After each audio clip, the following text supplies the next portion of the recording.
very thankful to Holy Family Church for having generously allowed us to use their great auditorium here, as we have so many times. Father Jerry's here, an old friend of many of us, and I'm so happy to know that he's now at the helm of this parish. So I'm sure many more good things are going to happen.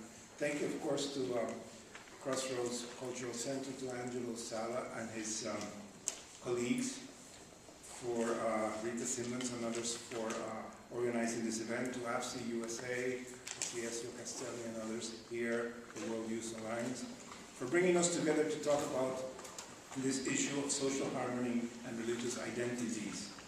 A discussion on the foundations for a true dialogue among religions.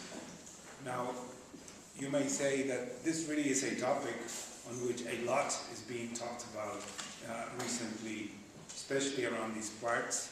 It's certainly not the first time. In fact, one of our distinguished speakers tonight is the representative of the High Representative of the United Nations for the Alliance of Civilizations. So this topic has really been brought to the very top of the world's agenda.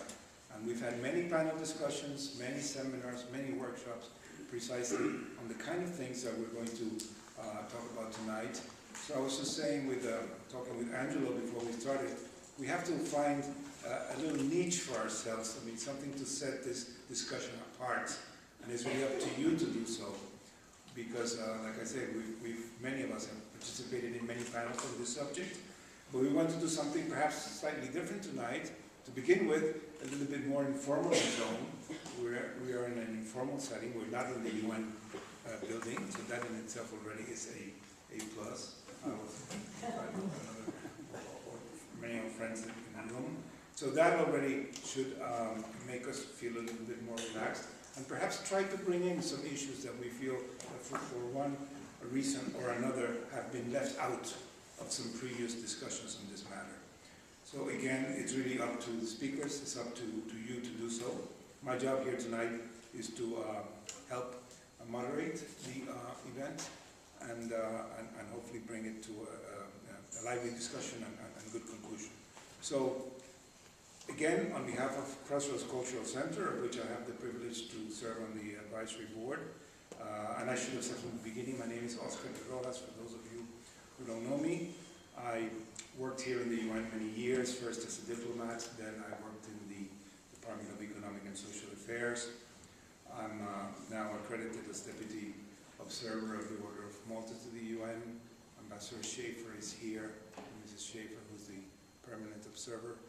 And I'm also a full-time employee of Long Island University, out in Long Island where I live.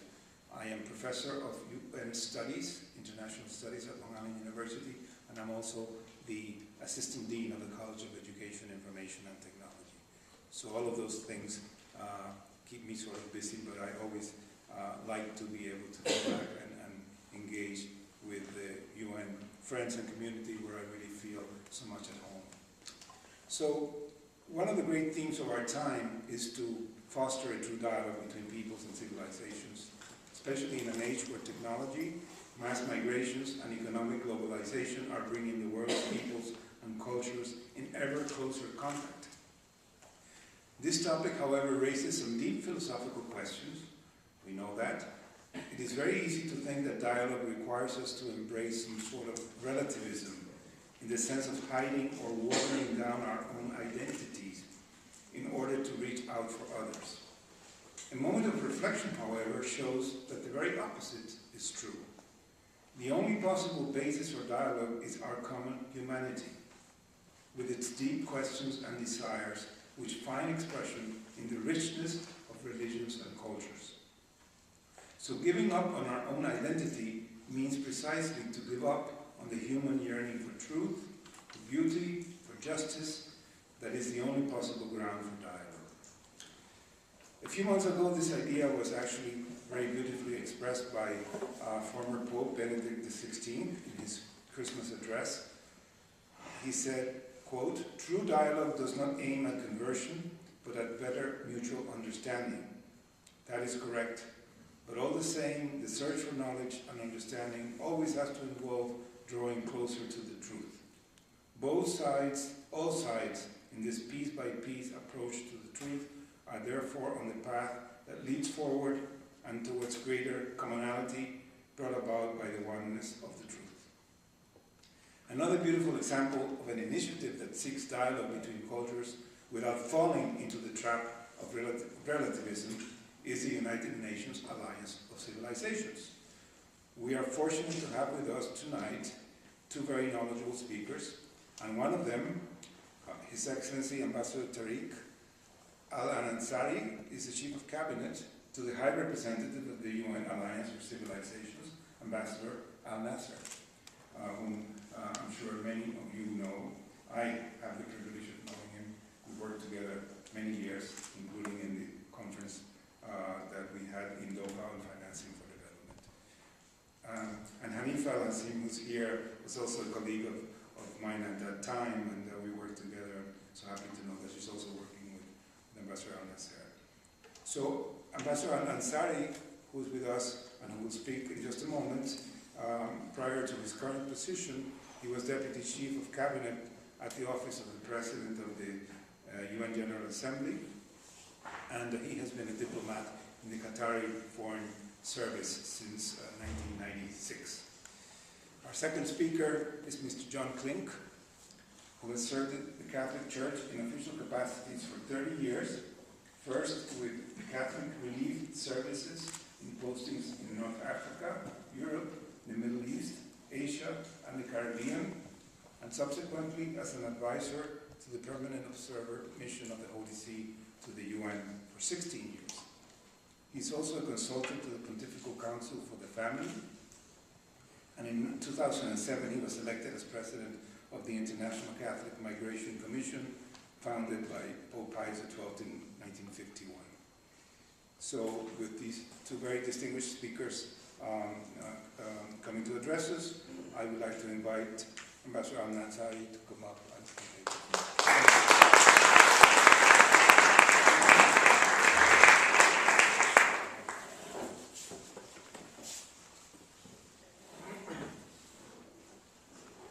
Good evening and peace be upon you.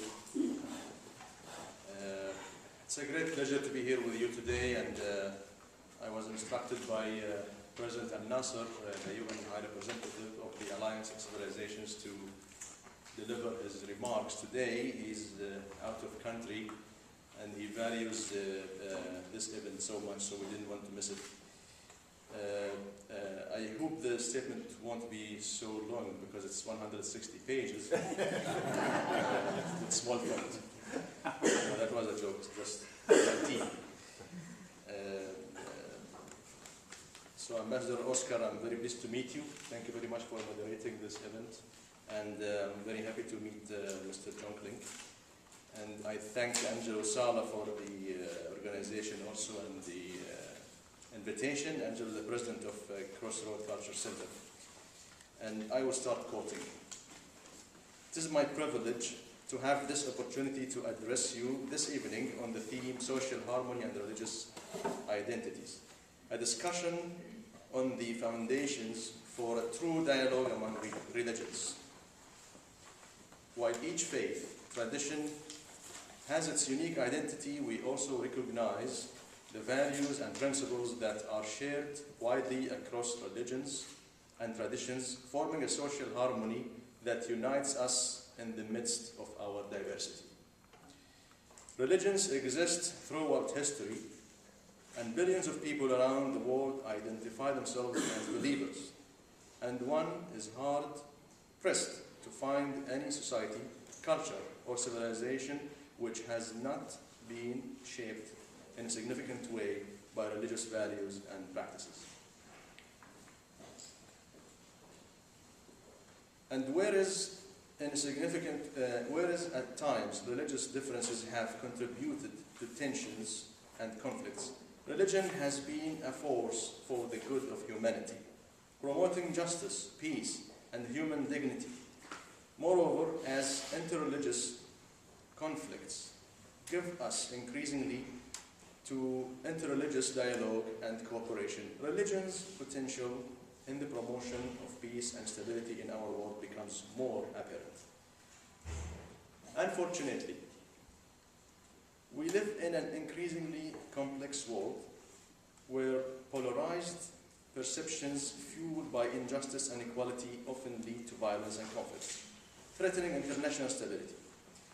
Over the past few years, wars, occupation, and acts of terror have exacerbated mutual suspicion and fear within and among societies. Some political leaders and sectors of the media, as well as radical groups, have exploited this environment and created more confusion and mayhem. Our world is alarmingly out of balance. For many, the last century brought unprecedented progress, prosperity, and freedom. For others, it marked an era of suspicion, humiliation, and dispossession. Ours is a world of great inequalities and paradoxes. However, we have also bright stories and bright side.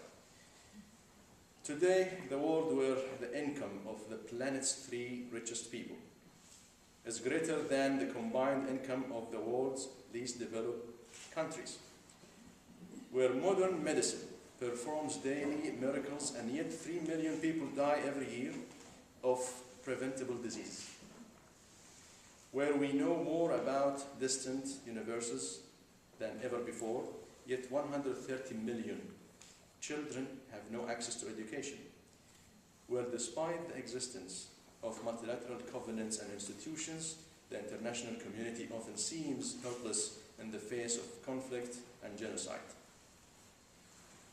For most of humanity, freedom from want and freedom from fear appears as elusive as ever. Towards that end,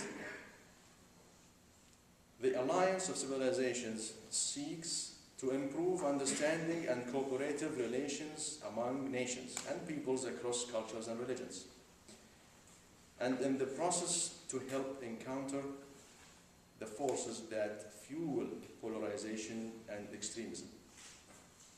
In our globalized world, with societies composed of people of different world views and characterized by great diversity of religions and religious and cultural references, the UN Alliance of Civilizations promotes pluralism and good governance of cultural diversity. The mantra of the Alliance is many cultures, but one humanity. This is what we believe in and what we in the Alliance strive to fulfill. These common values unite rather than divide us. Against this backdrop, the need to build bridges between societies to promote dialogue and understanding and to forge collective political will to address the world's imbalances has even been greater. This task constitutes the cornerstone of the Alliance of Civilizations at the United Nations. Since you want to know more about the Alliance, let me first give you some details on its purpose. What are the purposes of the Alliance of Civilizations? The United Nations Alliance of Civilizations emanated from a potential clash between great civilizations. It is a political initiative of the United Nations Secretary General, as it is identified legally, with the co-sponsorship of Spain and Turkey, and supported by the member states who are members in the group of friends of the Alliance.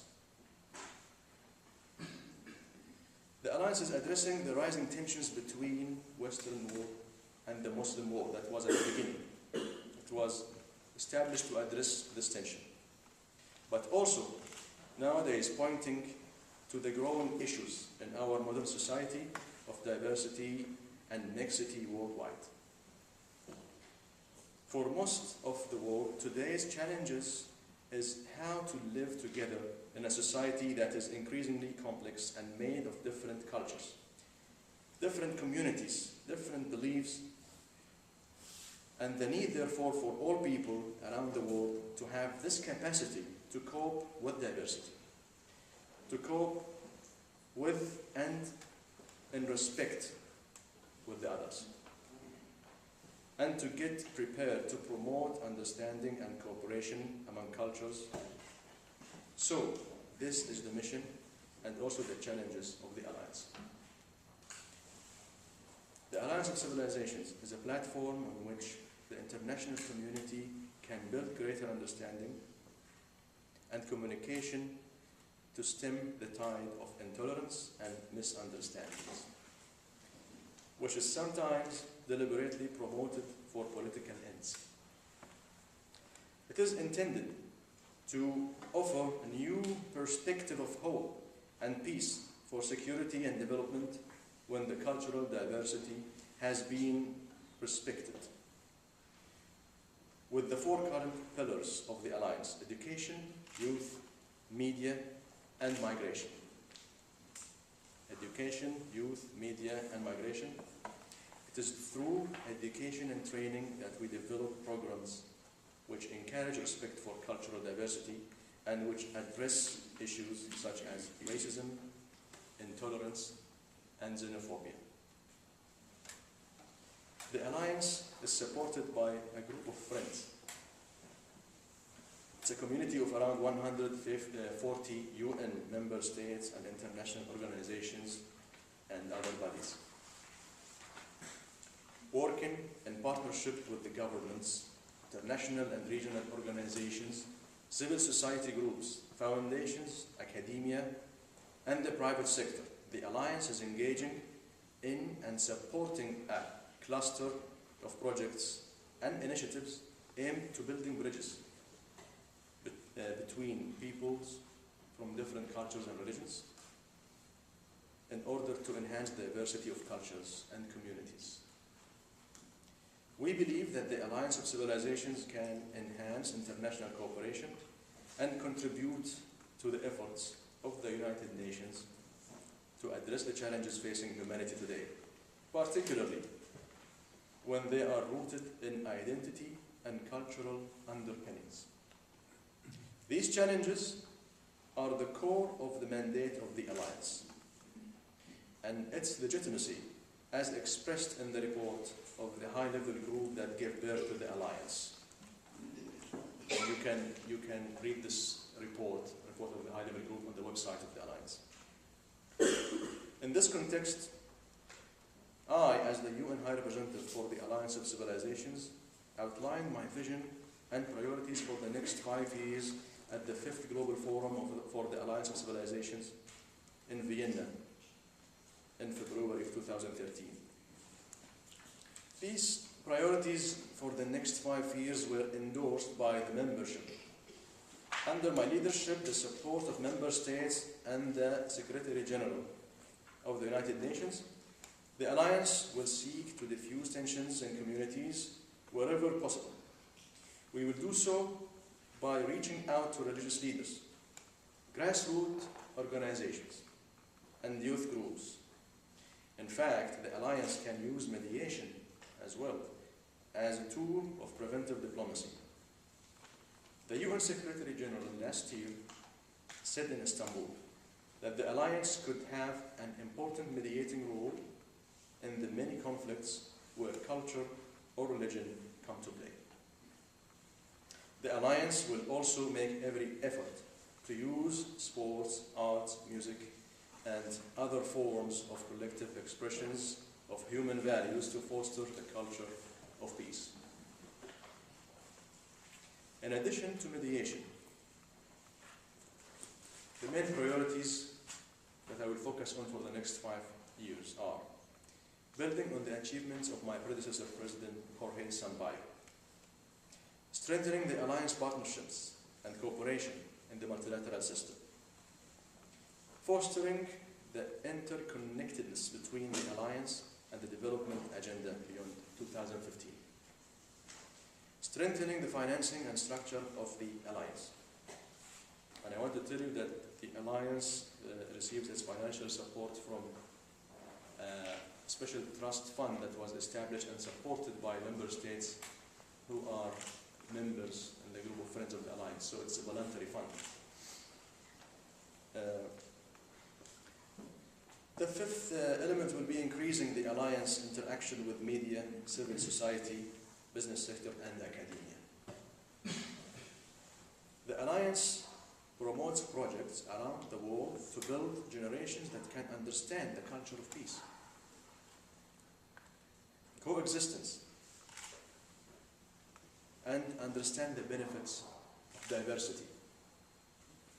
Among the most important values to be transmitted are notions of fairness and justice in our youth. In all societies, cultures and religions, justice is a fundamental to basic morality, but also to social peace. Just to mention a few prominent examples of some of the projects and initiatives that the UNAOC is developing towards these goals, I would like to highlight the following. The Plural Plus Youth Video Festival, organized in partnership with the International Organization for Migration, gives youth around the world the opportunity to express their ideas and visions for more inclusive society. Supported by a large network of global partners, Plural Plus is a platform for distribution of youth-produced media as well as a tool for the empowerment of youth. Another initiative we believe very much relevant to the topic in this conference is the initiative that's called the web platform developed by the UNAOC focusing on education about religions and beliefs, ERB.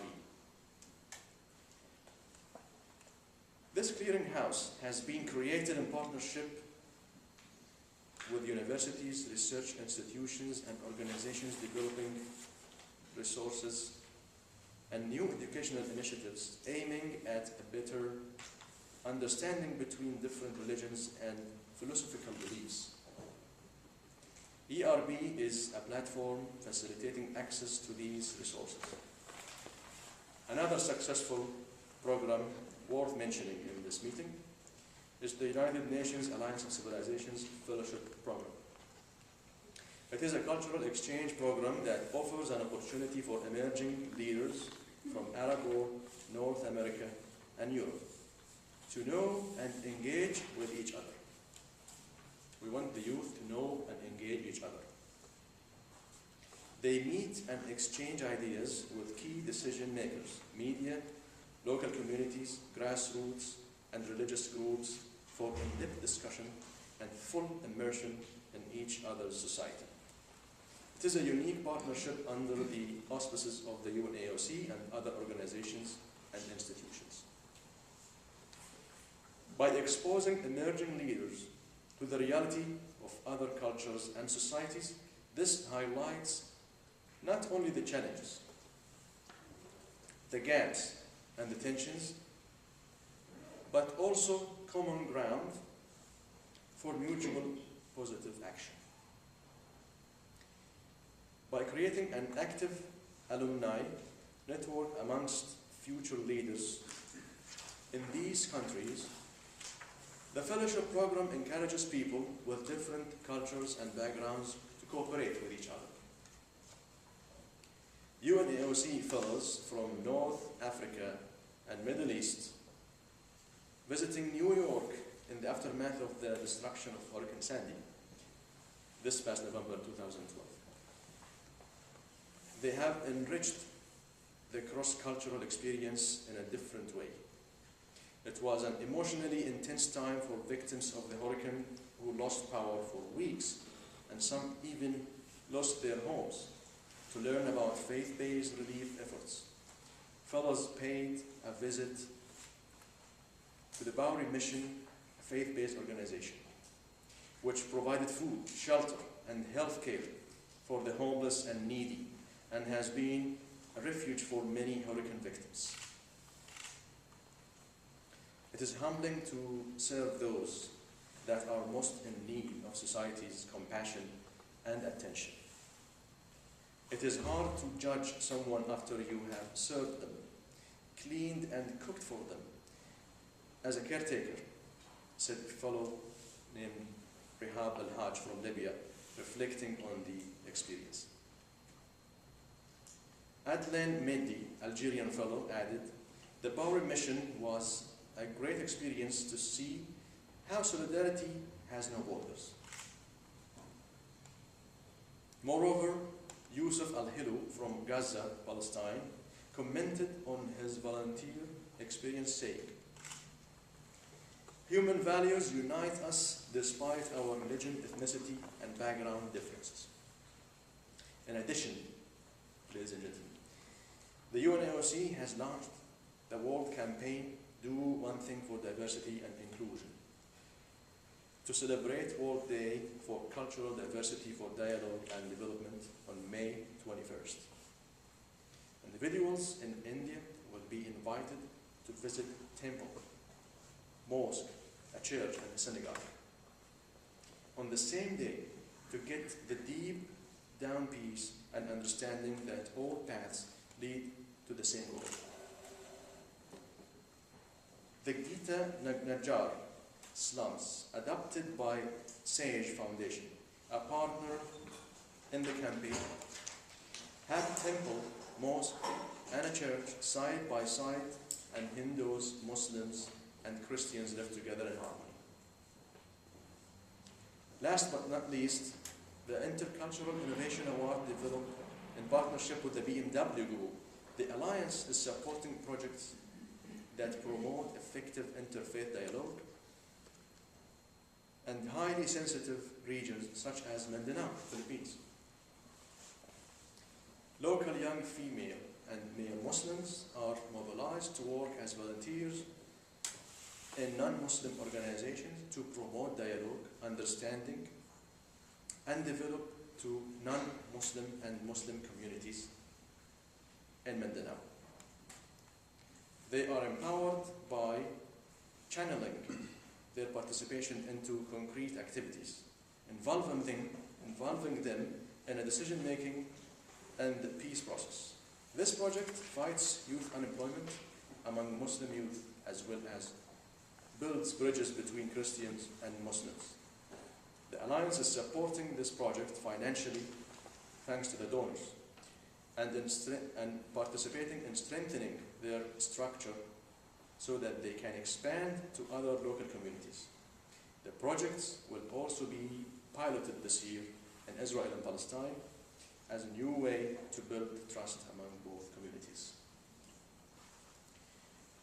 As we can see, great civilizations are built upon a culture of the rule of law and the respect for one another. Promoting respect and tolerance among human beings and valuing the diversity of their beliefs, cultures, and languages are at the core of the United Nations Alliance of Civilization mission and the United Nations Charter, which recognizes, and I quote, the principle of the sovereign equality of all its members, end of quote. This is why we believe it is important for the United Nations Alliance of Civilizations to acknowledge the social and moral significance of religion. The United Nations shares a common goal with religion, namely the flourishing of human life in a peaceful and healthy world of opportunity for all. It is towards that ideal that we must continue to strive to ensure the social harmony and true dialogue among religions. Tonight we have examined many ways in which the positive values upheld by faith and wisdom have inspired people in various parts of the world to work for the common good of all, often in partnership with the United Nations instruments and often in areas of hardship. Ladies and gentlemen, lately there has been a greater trend towards dialogue with religions and interreligious organizations at the United Nations. I believe that this dialogue should be encouraged for there is not only a common ground that binds faith traditions together, but also a common ground that is shared by religions and the United Nations. This common ground includes respect for human rights, affirmation of the equal values of all human beings, the importance of compassion and service to others, and the universal aspiration of peace. In recent years, a wide range of initiatives have emerged that illustrate the UN growing awareness of religion's value as civil society ally in the effort to fulfill the mission outlined in the UN Charter. In 2004, there was a resolution named 59/23. It called for the promotion of inter-religious dialogue. In 2006, the Tripartite Forum on Interfaith Cooperation for Peace was formed as a partnership of member states, UN bodies and NGOs. In 2007, Resolution 61/221 established a focal unit on interreligious dialogue within the Department of Economic and Social Affairs. In 2009, Resolution 64/81 called for the promotion of interreligious and intercultural dialogue, understanding and cooperation. And finally, we got in 2010 the Harmony Week. Resolution 65/5 reaffirms that mutual understanding and interreligious dialogue constitute important dimensions for a culture of peace, and underscores the significance of interfaith cooperation as a necessary condition for a culture of peace. Let each of us commit to the advancement of interfaith harmony that is affirmed each year during the first week of February. The fruits of such understanding and dialogue are cooperative actions that save lives and give us hope for a new era of peace for all humankind. The future of our world demands nothing less.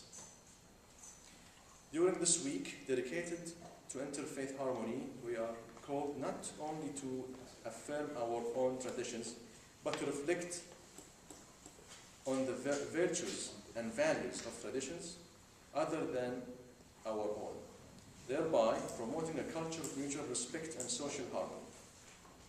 It is this spirit of mutual respect and cooperation that will afford us a firm building block for the establishment of a global culture of peace, a climate of hope and healing to address the challenges that confront our world today. In addition, many religious groups have found common ground in adopting UN campaigns such as Agenda 21 to maintain a balanced and fair human sustainable development and achieve the Millennium Development Goals. Thus, we see evidence of a fruitful partnership that can and should be strengthened. In order for a culture of peace to become a reality, the religions must play a constructive role. Last year, under my presidency of the UN General Assembly, we conducted several events related to interfaith where we discussed cross-cultural dialogue and crucial components for building peace, tolerance, harmony, and mutual understanding around the world. I addressed the Holocaust Remembrance Service at New York Synagogue on the 21st of January 2012. I gave a lecture at the Oxford Center of Islamic Studies in the UK, and it was on the 1st of March 2012. And I had an audience with His Holiness Pope Benedict XVI at the Vatican on 15th of June 2012.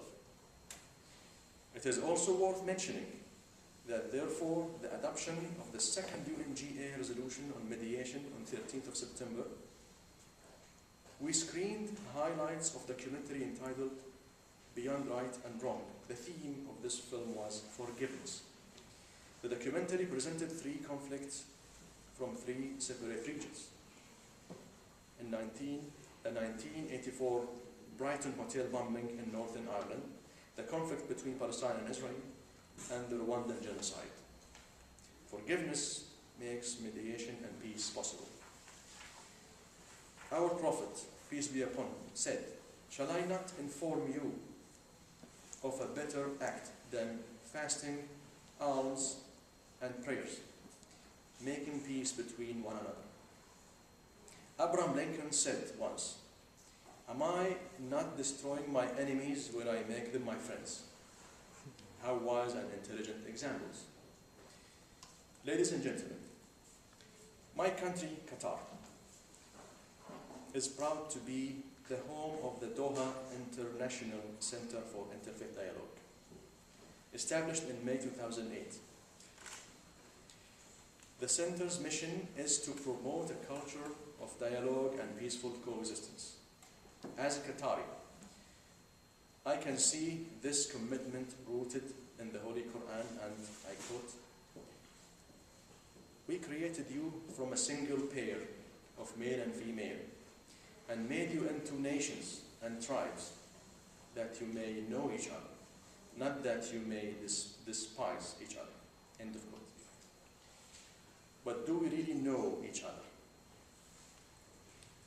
The global village, to quote Marshall McLuhan, "In our home, yet we still need to do more to reach out, to respect, and to understand one another." This is even more of a compelling obligation today than it was before the inception of ICT, Information and Communication Technologies. I pray that the spirit of our gathering tonight can go out from this meeting and touch the lives of all of those we come in contact with. The important reality of this dialogue is not that we have differences in our religions and spiritual beliefs or practices, but how much we share in common. However, the external trappings may differ. The quest of connection with a higher spiritual reality is common to us all. And the need for social harmony in the world is greater today than ever before. Too often, politics can divide people, while faith should be the tie that binds us together. It is up to us as we go out from here to model in our respective communities the ideals that we have spoken about at this event. It is only through our example and testimony that we can build bridges between different communities of faith and spirituality. Thank you. Thank you for being here tonight for this special occasion as member of the human family. Regardless of our race difference or a difference in religion, ethnicity, culture, or nationality. Regardless of all differences, we stand on social harmony and religious identities. From that exclusive position, let us work together for a world at peace. The Alliance team pledges to build bridges between different cultures, to foster peaceful coexistence, and overcoming national boundaries and promoting peace, social harmony, and human values through diversity is our goal. With the understanding that humanity can be one and many at the same time. Thank you, and sorry for the lengthy statement, but that was the instructions we got from our host.